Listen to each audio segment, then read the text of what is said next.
각 사람은 위에 있는 권세들에게 복종하라고 합니다. 권세는 하나님으로부터 나지 않은 것이 없고 하나님이 정하신 것이기 때문에 위에 있는 권세에 복종하랍니다. 교회사 속에서 늘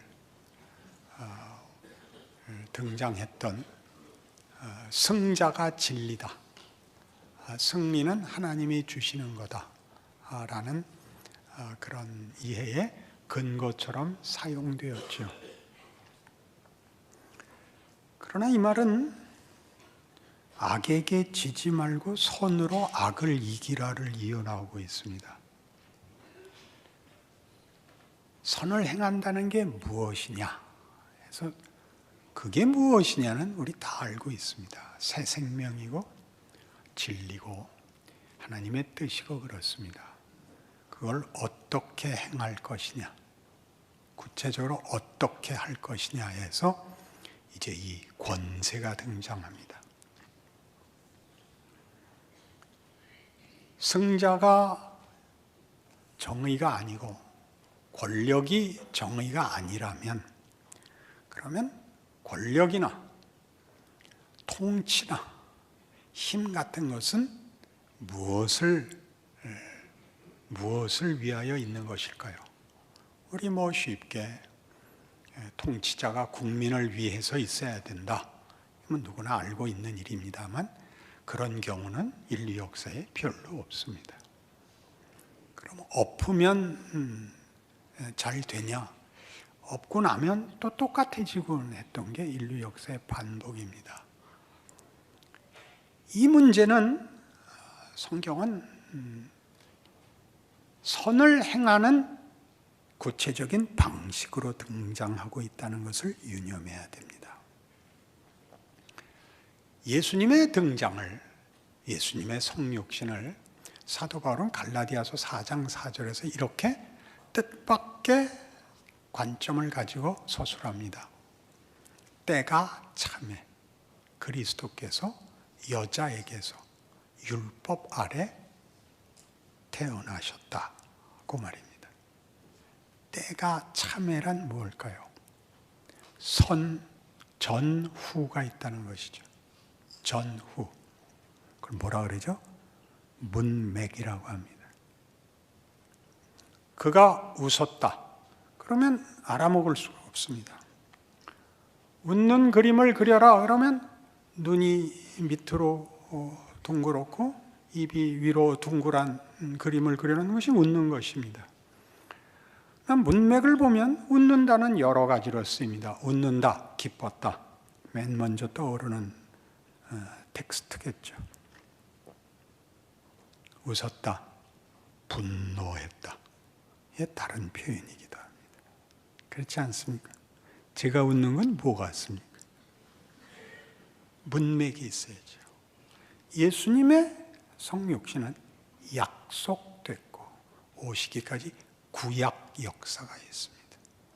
그거 없고 예수님 오셨다 이렇게 얘기하면 그게 무슨 말인지 제대로 알 수가 없습니다.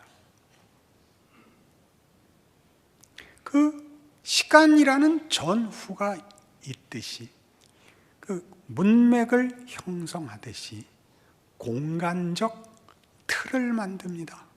무대이기도 하고 내용을 담는 그릇이기도 한 것, 구조, 체제, 조직, 관계 같은 것 말입니다. 그게 여기서 말하는 권세입니다. 모든 컨텍스트는 내가 만들었다. 그 안에서 텍스트를 담아내라. 그런 얘기입니다. 제가 말하는 컨텍스트는 전문적으로 쓰는 컨텍스트와 좀 더 다릅니다. 왜요? 성경을 얘기하려니까 문학에서 얘기하는 컨텍스트 갖고는 다 담을 수 없죠. 문맥일 뿐만 아니라 조금 전에 얘기한 것 같이 그릇이 되기도 하고 무대가 되기도 하고 그때 어떤 형태가 되기도 합니다. 예수님이 공생애를 시작하시면서 광야에서 마귀에게 시험을 받습니다. 이 돌들을 명하여 떡덩이가 되게 하라. 성전에서 뛰어내리라. 내게 절하라. 그건 다 뭘까요? 컨텍스트 속에 들어오지 말고 컨텍스트 밖으로 나가시라는 요구입니다. 그리 아니하겠다. 그래서 무한이라는 내용이 제한인 것 같은 컨텍스트 속으로 들어오시는 것이 그의 공생애입니다. 왜 그래야 하죠? 우리는 로마서 12장에서 그러므로 나의 형제들아 하나님의 모든 자비하심으로 너희를 권하노니 너희 몸을 하나님이 기뻐 받으실 만한 산 제물로 바치라 로부터 출발한 구체적인 현실적 신앙생활을 권면받고 있습니다. 산 제물은 뭐라고요? 산 제사는 삶으로 드리는 제사였습니다. 우리는 그 삶을 그러니까 자꾸 종교화하죠. 기도, 성경 읽기, 교회 가기라고 특화되지 삶 24시간과 실전 전체를 바치는 방법은 잘 모릅니다. 교회 갔을 때는 교회에서 하는 이 일에 참여하고 열심을 내면 그것이 종교 행위인 것 같고 돌아오면 어쩔 줄 모르고 그래서 더 많은 시간을 종교 행위에 할애하는 것이 신앙이 좋은 것이라 그렇게 막연하게 생각할 수밖에 없었습니다. 그렇지 않다고 얘기합니다. 삶 전체가 하나님께 바쳐져야 되는데 임무가 그것이 되라는 게 아닙니다. 삶이라는 것, 우리가 하찮게 여기는 모든 것이 이렇게 예수 그리스도의 성육신처럼 그런 삶이라는 컨텍스트 속에 네가 믿고 고백한 텍스트를 담는 구체적인 것이다 라고 성경이 말하고 있죠.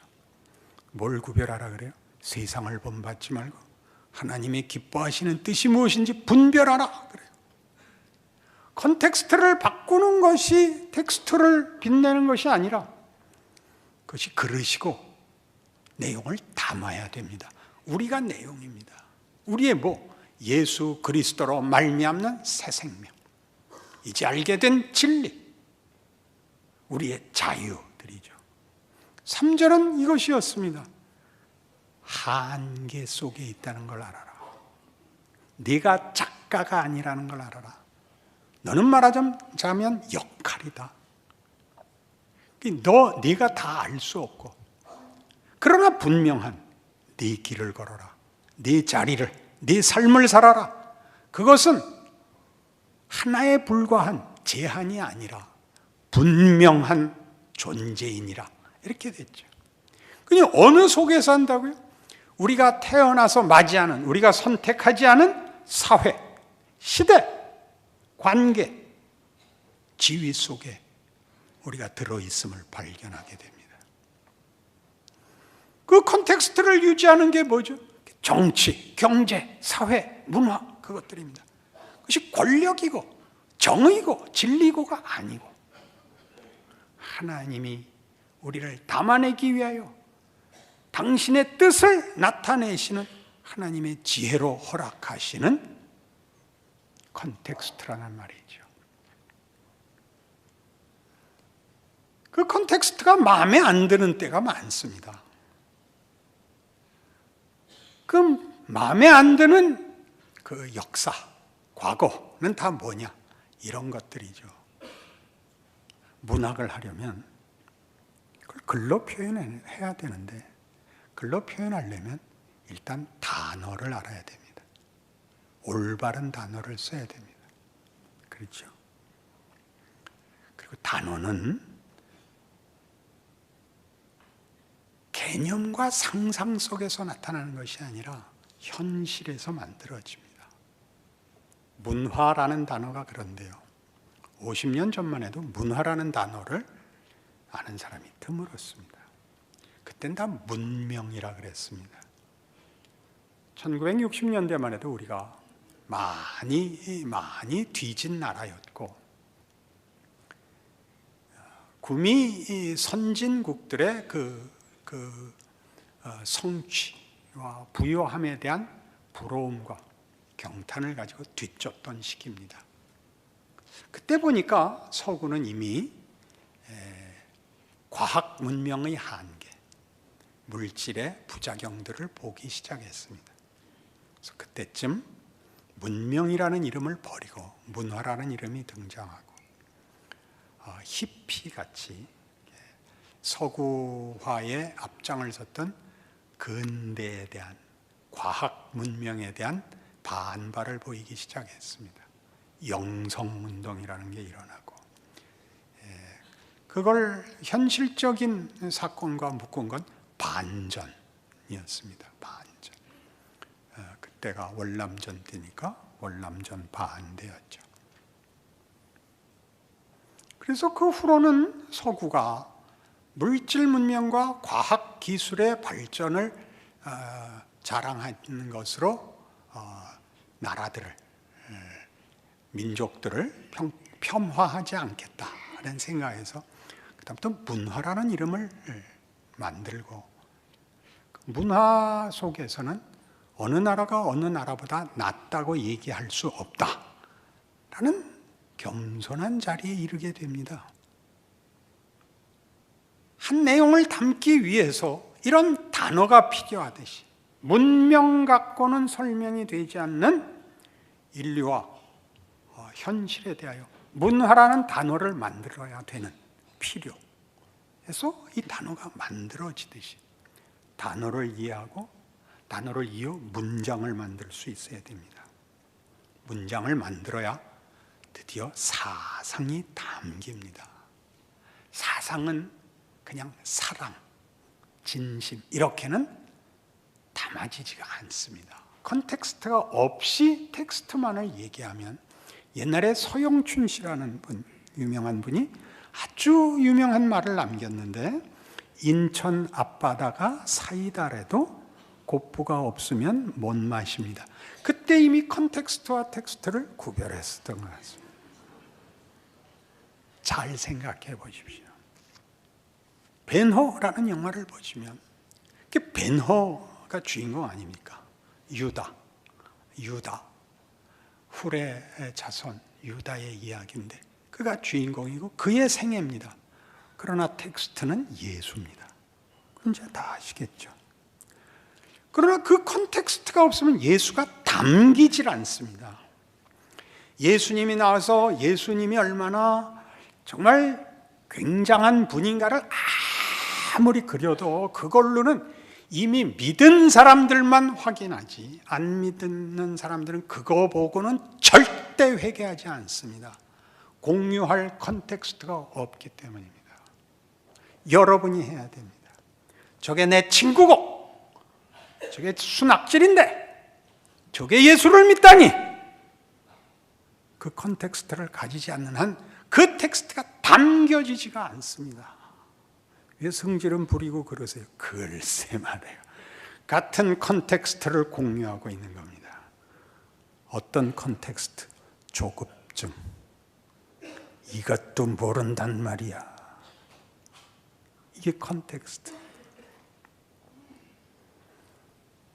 그의 억울함, 그의 시대적 시위, 지금 오늘 본문과 똑같이 로마의 통치 아래에 있는 분노한 유대인, 하나님을 섬기고 하나님께 특별히 선택된 우월감, 자존심의 상처를 입은 자, 오랜 친구였던 메살라의 배반, 로마의 아첨, 의리와 현실에 대한 분노, 그것이 벤허죠. 어디서 절정에 이르러요? 메살라를 죽여도 생기지 않는 답, 보상되지 않는 영혼의 답. 당신이 메살라 같아요. 중요한 장면이 되죠. 그리고 끝이 뭡니까? 이 말이 내 가슴에서 칼을 내려놓게 했어.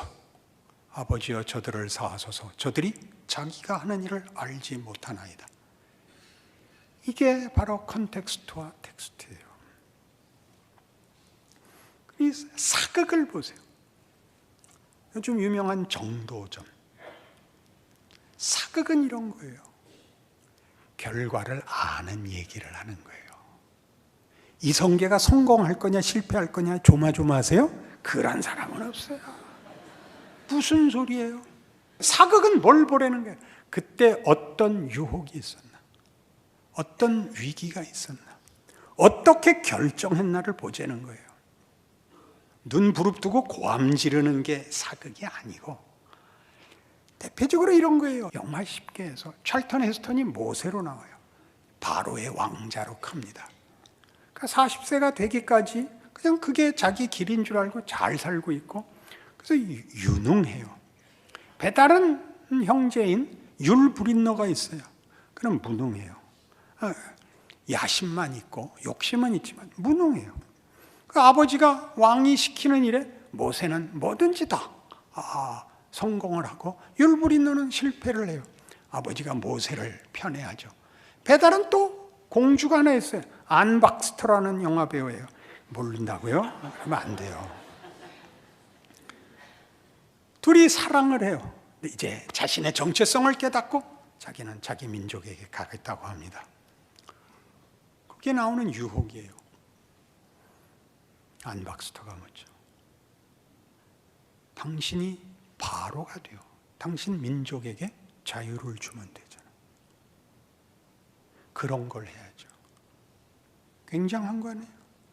그 말이 맞죠. 하나님 그렇게 안 하셨어요. 두 번째는 이렇게 말해요. 나를 사랑한다면서 내가 율브린너한테 가도 좋아? 이거 크죠. 우리 사랑을 할 때는 다 그렇게 얘기하지 않았어요? 당신 없으면 나 죽을 거야. 그거 묻잖아요. 그걸 어떻게 넘어왔을까요? 몰라요. 찰턴 헤스턴은 인상만 써서 모르겠어요.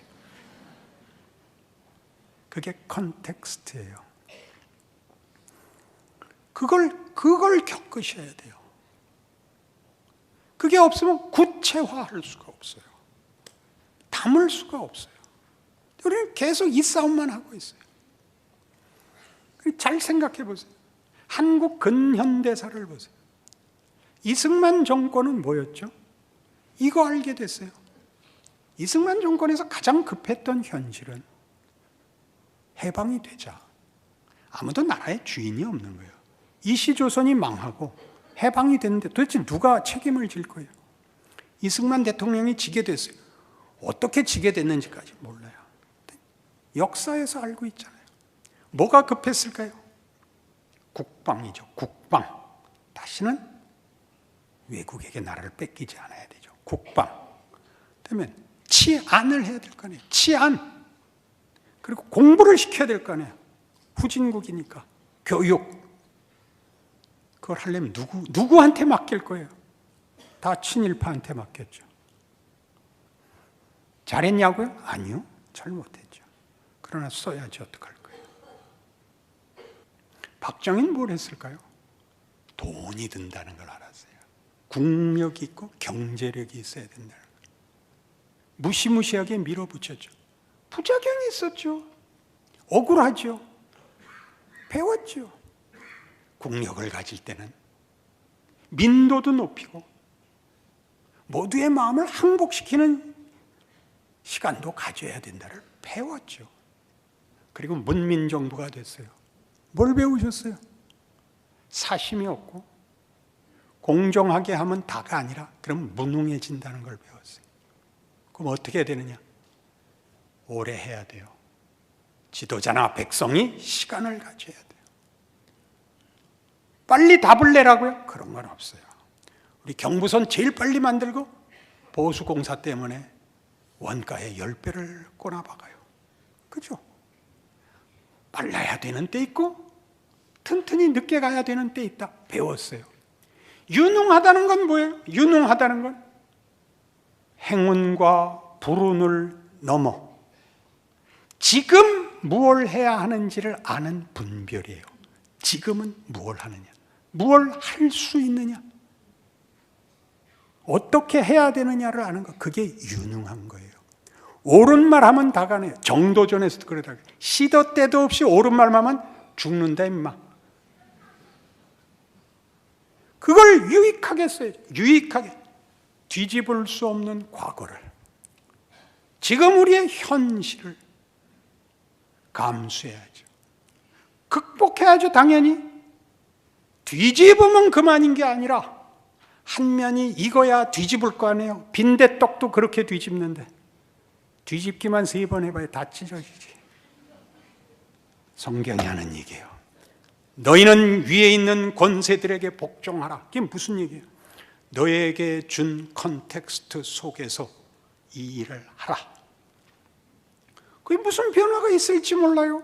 우리 짧은 인생 속에서도 남의 나라 시민이 됐다가 해방을 받다가 군정을 받다가 6.25 겪고 4.19 겪고 5.16 겪고 11.6 겪고 12.12 겪고 5.18 겪고 다 겪었어요. 이제 공휴일 아닌 날이 없죠. 그게 뭐죠? 그건 컨텍스트예요. 그 속에서 여러분이 할 수 있는 걸 하세요.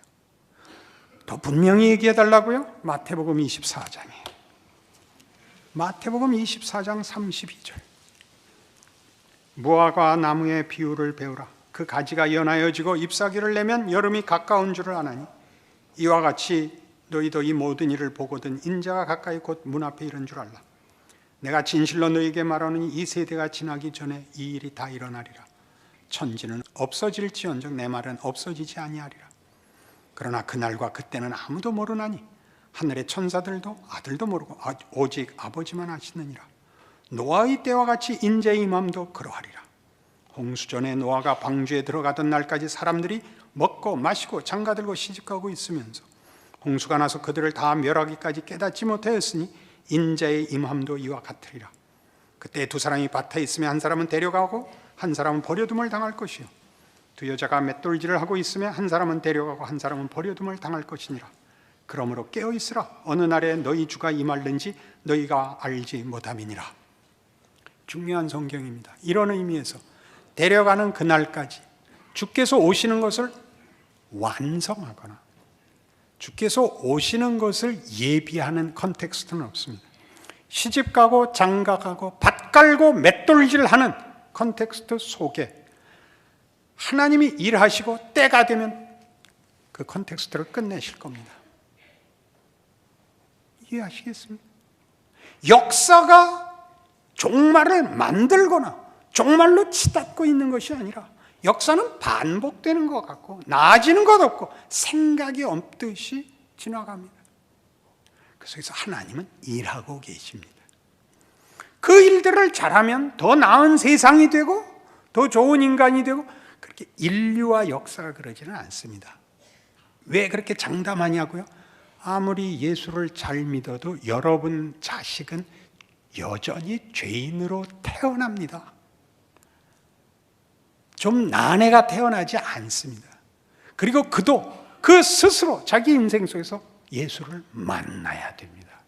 그래서 자기가 그래 결국 이거였어. 그때는 67입니다. 알아들으세요? 각각의 인생을 각각이 전부인 것 같이 일하시는 하나님을 모르고 컨텍스트를 받고 편안하자는 거죠. 그래서 모두에게 고함만 지르고 있어요. 깨어있으라. 이게 무슨 말이에요? 깨어있으라. 뭐가 텍스트인지 알아라. 너에게 주어진 컨텍스트와 텍스트를 혼동하지 마라. 네가 못할 것 하나도 없다. 밖으로 만드는 것으로 내 일이 끝나지 않는다. 그런 이야기죠. 에베소서 5장. 못 알아들은 얼굴을 하고 있으니까 하나도. 에베소서 5장 11절.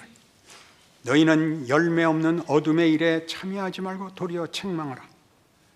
그들이 은밀히 행하는 것들은 말하기도 부끄러운 것들이라. 그러나 책망을 받는 모든 것은 빛으로 말미암아 드러나나니 드러나는 것마다 빛이니라. 그러므로 이르시기를 잠자는 자여 깨어서 죽은 자들 가운데서 일어나라. 그리스도께서 너희에게 비추이시리라 하셨느니라. 깨어 있으라. 여기도 나옵니다. 깨어 있다는 게 뭐라고요? 텍스트를 하는 거라 그랬습니다.